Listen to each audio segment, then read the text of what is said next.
Hey guys, this is Emma Hahn, and this baby is coming really soon, so I've probably already had him at this point since y'all are watching this on Thursday. And so I made a video.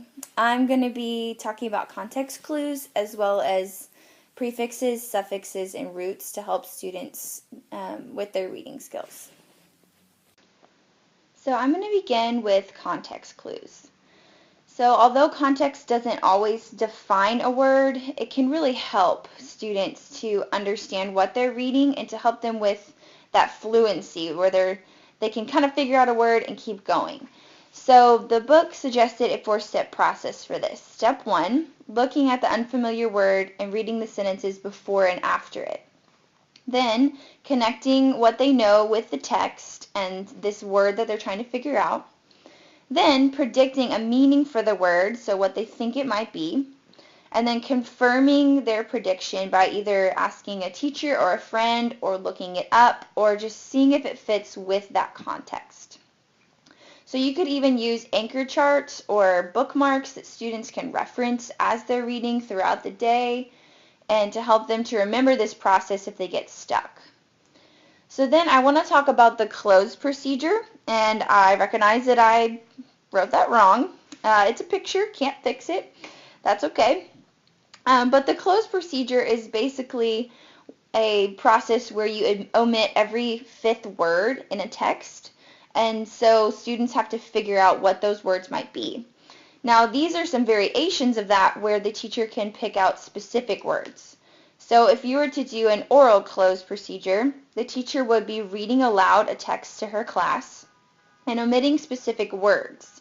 So students would have to be listening for those words that she omits, and then they would sort of have a class discussion about what they think that word should be, what they think belongs there. And so it helps really develop some rich conversation about what would fit best in that context. If you did a zip close procedure, students would be reading a text on a transparency where certain words are covered up in masking tape. And so after they've made their prediction of what that word might be, they can take off the tape and see if they're correct. In a maze close, the teacher would offer several options for what an omitted word might be. So, for example, you may have the sentence, Parker lived in the biggest blank on the block. And within that blank there would be a parentheses, and inside of that you would have rock, book, or house. So students would choose which word.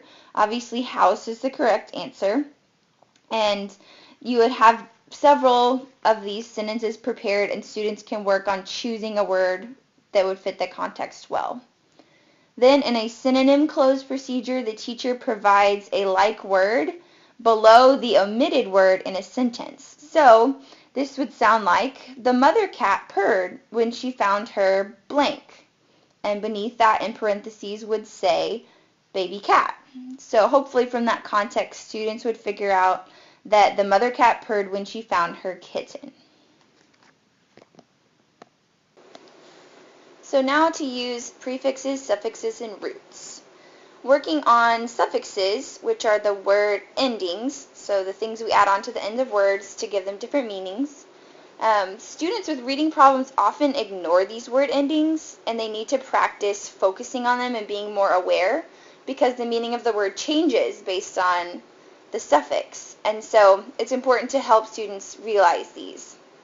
So a few ways to practice would be to have students underline all the suffixes they see in a text.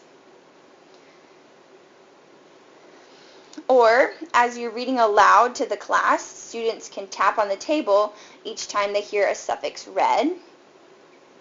Another way is to select one word and see how many different words students can make up from it by using suffixes. So this would be sort of an activity that they would turn in or you'd go over as a class.